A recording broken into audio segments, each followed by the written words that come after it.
I love how January shows up every year. Like, okay, everyone, let's act all brand spanking new. Suddenly, I've healed, I've evolved, I don't want that anymore. I'm in my soft era, I'm in my hardcore masculine era, and I've outgrown chaos.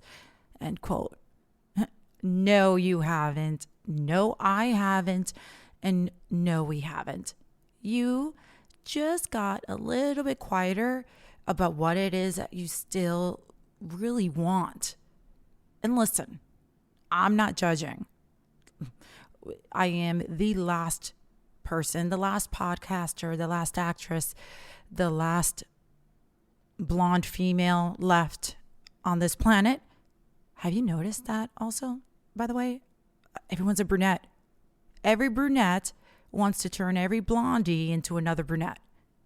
Not on my watch. No, ladies and gentlemen. But I digress.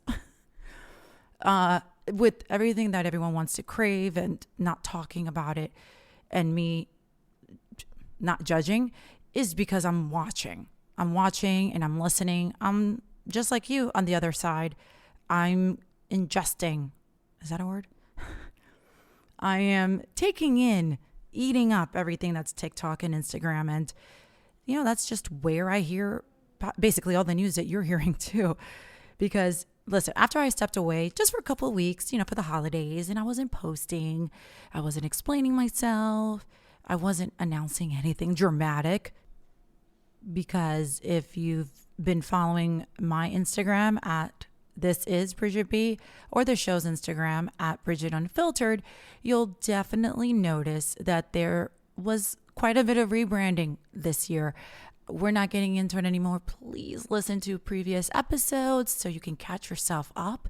But with the new year, I figured the jig is up. We know I don't have to get into every single detail, every single episode.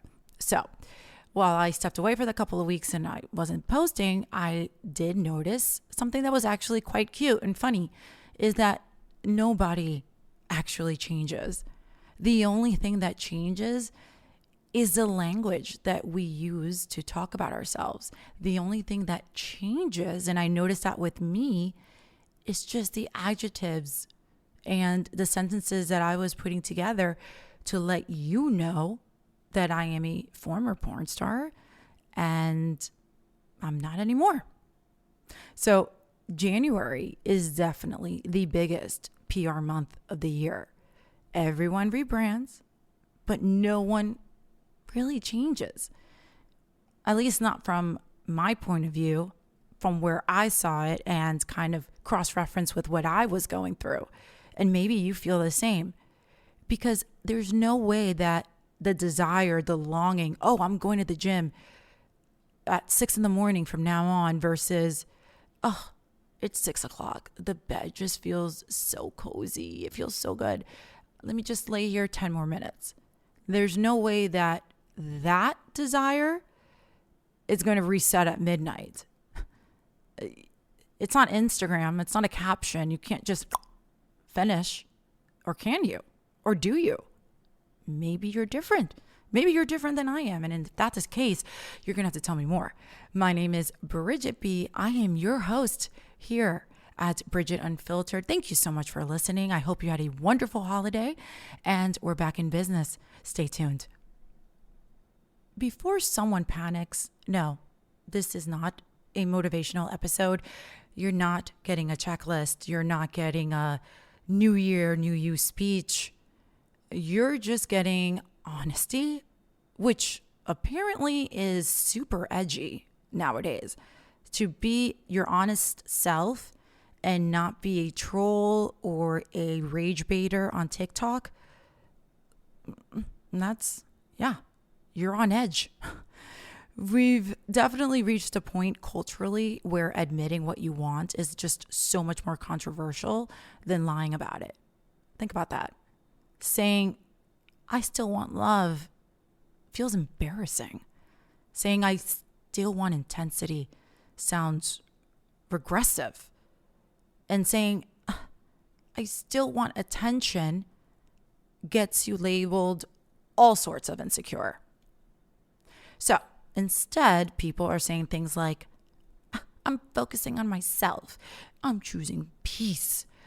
I'm healing. I'm healed. Which is fascinating because none of that actually explains desire.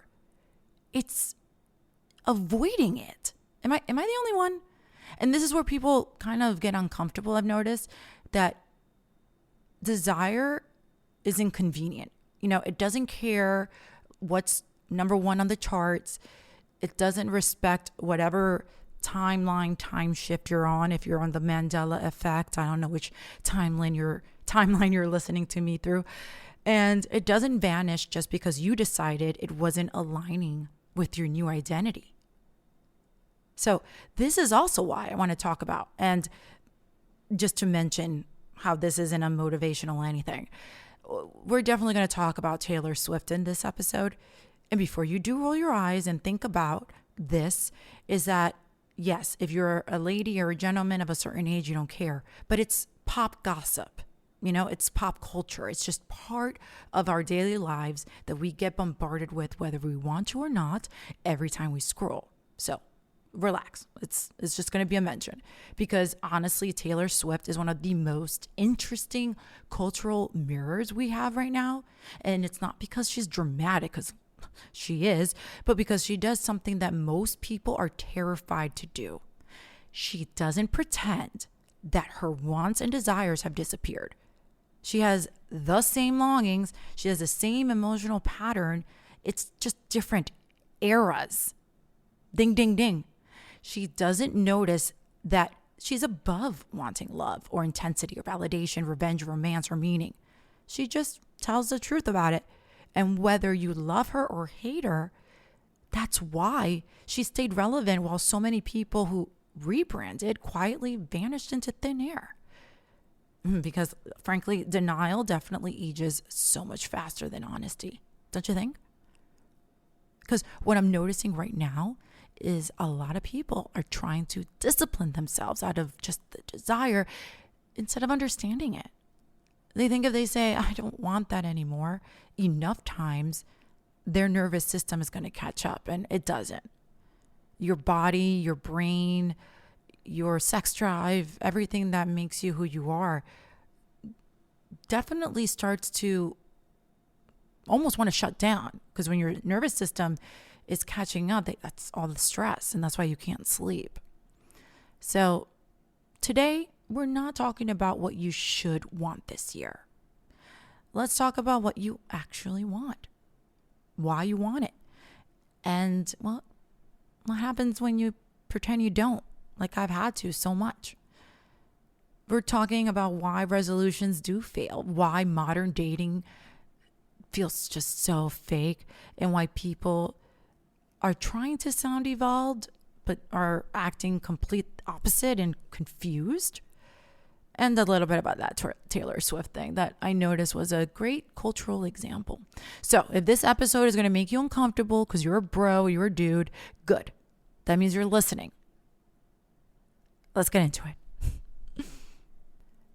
As you know, if you're an avid listener, I like to nerd out a lot. So contrary to popular belief, but so here's something that I noticed just doesn't get talked about enough when it comes to New Year's. And it's that most New Year's resolutions do indeed fail because people lack discipline. Simple, so simple.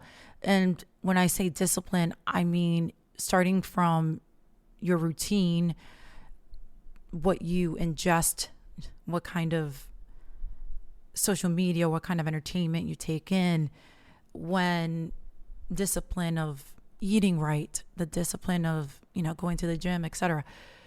And there's actual research behind this. Studies in behavioral psychology show that over 80% of New Year's resolutions fail by February. And the biggest predictor of failure isn't motivation, it's misalignment between stated goals and intrinsic desire. Any and all references, you can also read where they're from in the episode description, just an FYI. in plain language, which I myself have to go into to explain some of these things to myself. So I figure I'll always add it. People choose goals they think they should want, not what they actually want.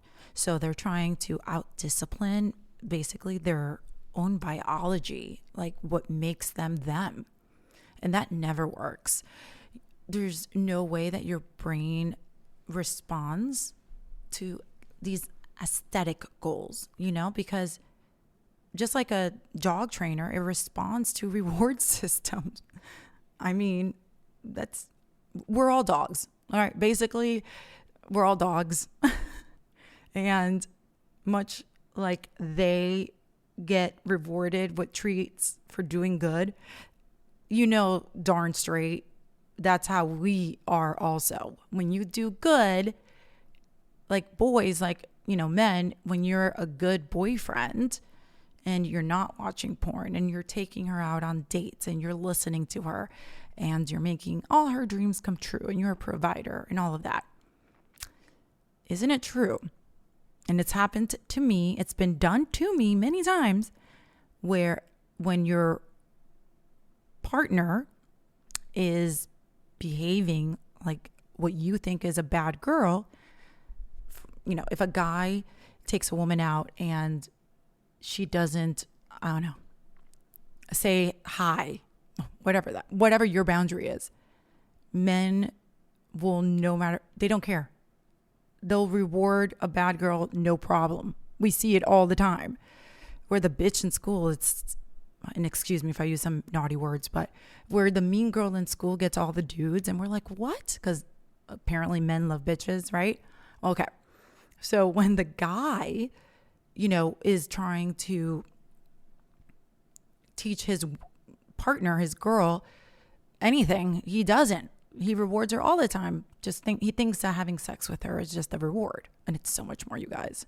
But a girl, when she is a good girl, and she's either of Slavic descent or a Latina like I am, we know that we can reward your bad behavior. Well, not reward your bad behavior, but give you rewards when you are a good boy. Women are a lot smarter, ladies and gentlemen, than y'all give us credit for. So, it's why when people swear that they're done with a toxic relationship, but they're still craving that phone call at night or, that emotional validation, because they're always chasing the damn thing. So you don't outgrow desire by pretending it's gone. We outgrow it by understanding it, in my humble opinion. Remember that. This is all in my opinion. And I'm not sure if it's because of social media generation. So I'm not sure if it's somewhere along the generation of social media, but somewhere along the line, growing has 100% become a performance. Now it's, what can I do for social media content? What can I do? When back in my day, the only person who knew if you were doing something right was you. Like, if you didn't tell your next door neighbor who has the biggest mouth on the block, the only person that really was held accountable for themselves was us. I mean, sure, we had MySpace, and then my top 8 friends had to know. But in the majority of resolutions and the majority of the New Year's, I mean, even up to when I was, I guess, 10 years old, 15 years old, I'm sure I came across resolutions, but definitely at 15, in college at least. So 17 or 18. I definitely knew about resolutions. And one of them was to stop biting my nails. I really just, to this day, I mean, thank goodness for nail technicians. You guys are the VIPs, the MVPs here. But anyway, my New Year's resolution was definitely something simple, like not bite my nails. And then the only person that would know would be me, because I didn't just walk around and tell people, oh, you want to know my New Year's resolution, guys? I'm not biting my nails. we didn't talk like that. If I was in the dorms, I was asking about, what frat house am I going to be at tonight? I wasn't asking my New Year's resolution. I could care less. We were there to drink and that was it.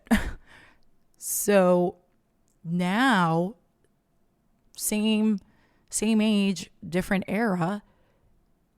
For me to tell you that I'm done biting my nails, it would be a montage of a 3-minute, spread across all platforms. 3 reasons why biting my nails has gotten me no lovin', has made me single, because it did. I mean, the kind of men that I enjoy being with, respect, enjoy, and appreciate the work it takes to get my hair done, my nails done, etc. So having no manicure is no bueno. So, anyway, so now it's that whole montage, and then it's maybe a 2-week part series about rage baiting with nail biting, trying to get all the comments. So you see where I'm going? So are we really changing? Are we not telling people now anymore? From my era, obviously, we didn't tell anyone. So do I have to start telling people now at late 30s?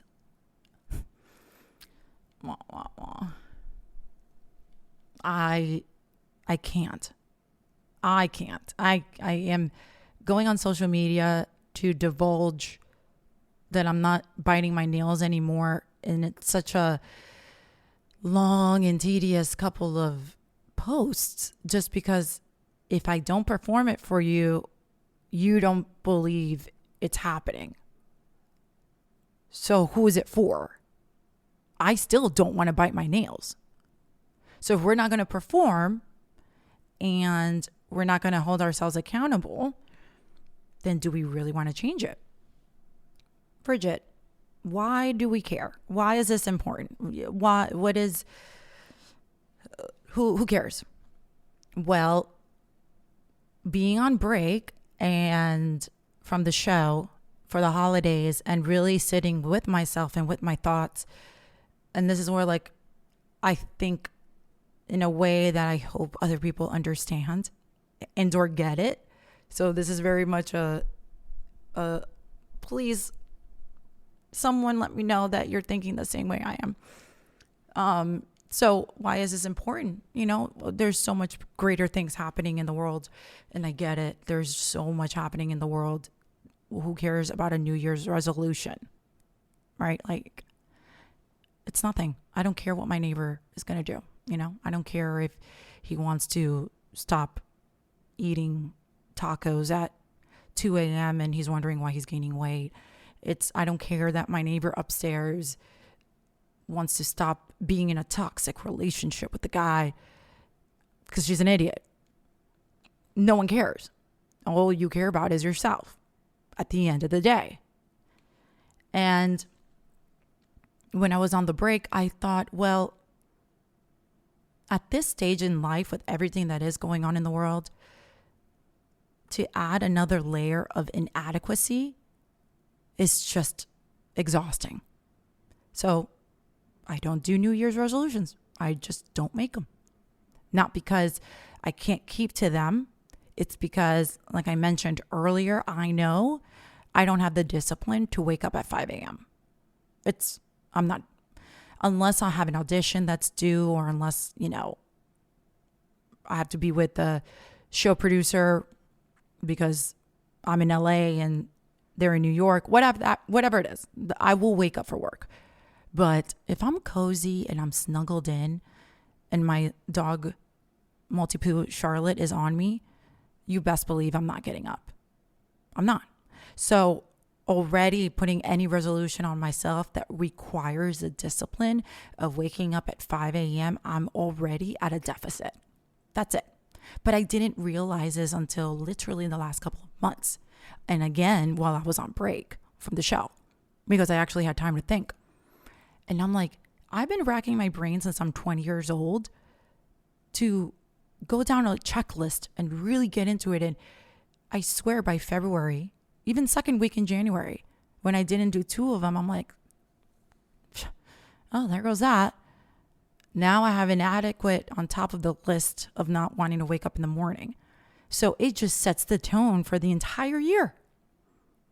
Even though I think we can all agree that January 1st isn't indeed the first of the year, we should be following nature and going with how nature works. And look out your window, it's still cold.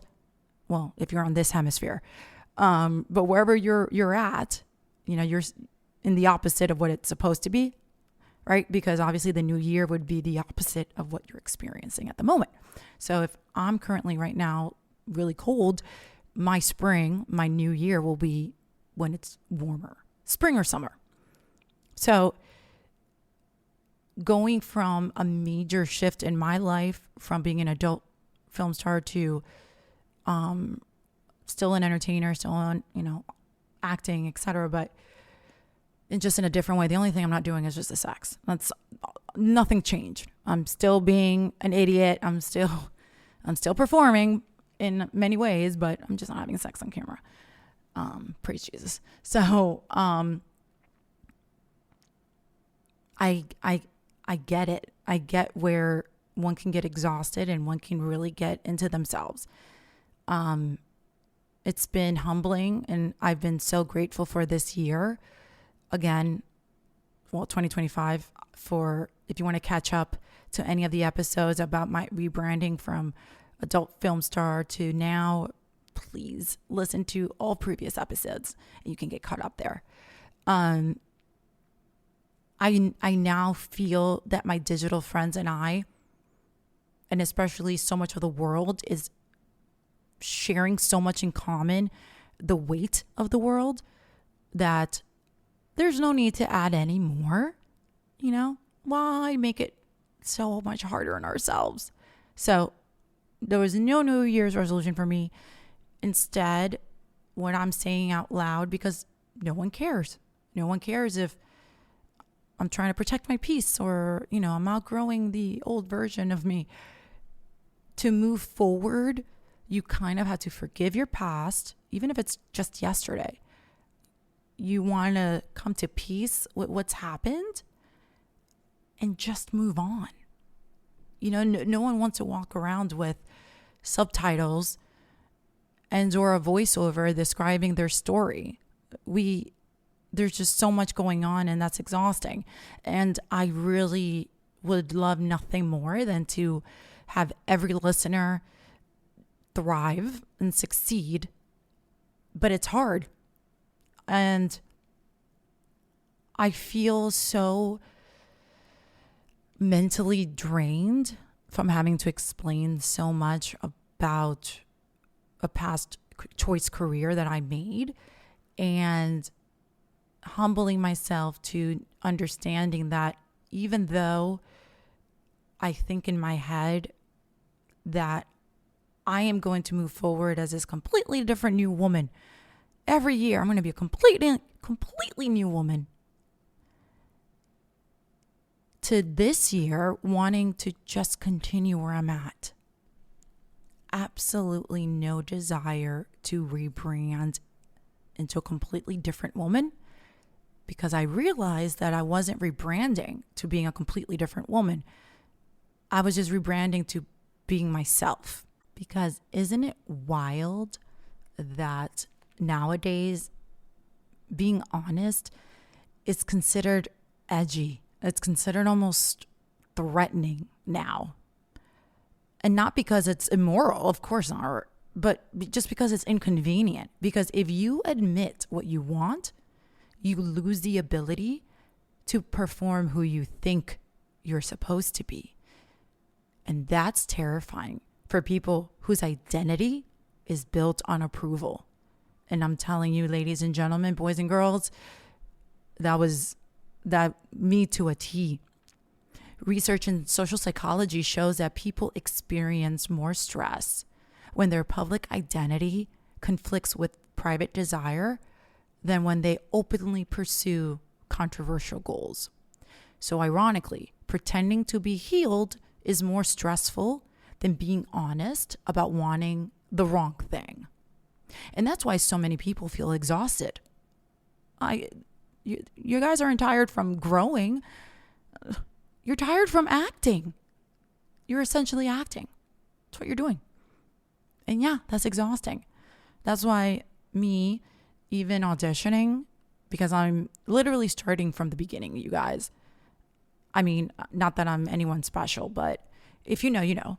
And I'm literally going out there making sure, and I'm using a fake last name, and just to give myself a chance to get into the rooms, because the stigma that I have just weighing on me is not going anywhere. This is a consequence of my actions. But I'm humbled and grateful just to have the opportunities to be able to do so. And I'm doing it the old-fashioned way. I got an agent, and I'm on casting networks, etc., and I'm just sending things in left and right. Yeah, I got a Hollywood agent. Isn't that cool? It took 15 years, but it finally happened. And I definitely feel that emotional shift within me just in the past 4 months, 5 months. And now I've noticed when people are looking at me and so many messages are getting sent and they're like, we notice there's a glow to you. And I'm like, well, I'm not pregnant. That's for sure. But I am accepting of myself. I forgive myself for my past. I went to confession, etc., and trying to grow in my Catholic faith. But there's so much work to be done. So much work. But it's no longer rebranding because I'm just being me. And those who have been fans, etc., for, so many years, I'm so grateful. And I appreciate each and every one of you. And I would hope that the journey that you're following me through is one that you can either relate to, because we've all definitely had our bad seeds of years. And as we get older and we get wiser, we toughen up, we change. We're just becoming adults. So for those that are following in that journey with me, going from A to Z and just trying to figure out your way through it, I get it. Totally with you. So where does that leave us? Right? We got rebranding. We've got New Year's resolutions, and it's basically all one and the same, because the desire of wanting something to be completely different than who you are is definitely something that requires so much deeper conversation. And essentially pretending that you don't have that desire is another one. If you enjoy biting your nails, but you're telling the whole world you're done biting your nails, but you're still biting your nails in the background, then there's no change, and you're just adding to the feelings of inadequacy, which is exactly what I was feeling until I didn't. Until I finally gave in and said, Bridgette, you're going through the consequences of your actions. That stigma will be with you always, but instead of trying to be this completely new woman, just go back to being who you are. You're still an entertainer, you're still an actress, but socially, for the outer appearance of someone in their private life, like myself, that had to be two completely different women. Now it's just, I can just be the same. I can just be me. And that's something that I don't take lightly, because I'm so appreciative for kind of a second chance, maybe a third or fourth or fifth. So if you're feeling the same way, take a deep breath. We got this. We don't have to be in this chokehold of inadequacy. We can just enjoy the year for what it is. Every day is a new day, and we're so blessed and lucky to have one. So let's enjoy. And I thank you so much for being here. Thank you for giving me just a couple of weeks to disappear and enjoy the holidays. I hope yours was, again, wonderful. And thank you for coming back. And being ready to think, ingest, be entertained with, and did I say enjoy? Yeah, hopefully enjoy. Because Bridgette Unfiltered is going visual. We're going to bring the podcast to life. We are introducing live stream where you will be able to call in. And it's just getting bigger and better. And it's because of each and every one of you. So if you enjoy this episode, don't forget to subscribe, follow, or whatever button makes the algorithm feel like it loves me. Don't even stress it. Enjoy your year and let's have a good one. Till next time. Bye.